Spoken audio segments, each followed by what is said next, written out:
कटक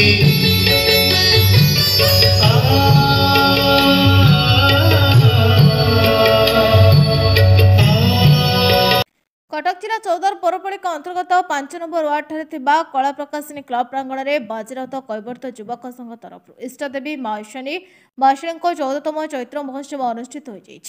कार्यक्रम में चौदर कटक मान्यवर विधायक श्री सौभिक विशाल मुख्य अतिथि भाव जोगदे कार्यक्रम प्रारंभ मुख्य अतिथि मान द्वारा प्रदीप प्रज्वलन कर पुरी बीणाकेशरी अनुष्ठान पक्षर केला केलोरी नृत्य अहल्या उद्धार परिवेशन दिगबंडी अंचल कथा कुआ कंढे नृत्य सह पशु नृत्य परिवेशन बलांगीर संगीत संध्या अनुष्ठान तरफ आकर्षणीय संबलपुरी नृत्य परिवेशन कर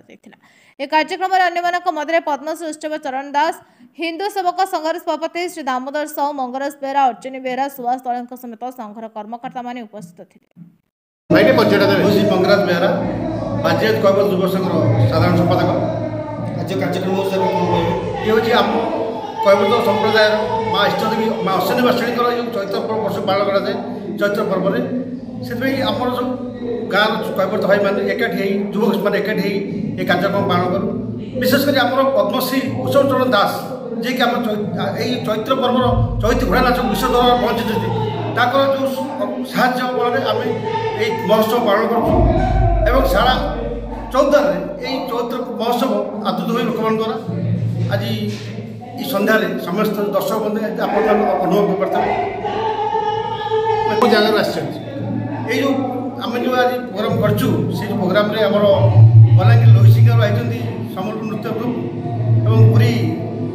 मंगलपुर आसुरा ग्रुप एवं आमर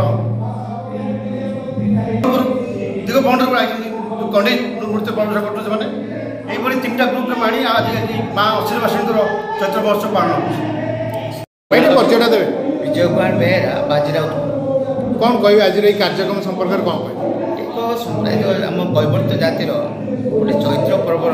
विशेष उत्सव यही उत्सव आम 14 वर्ष है पालित होर्ष मिसेकरी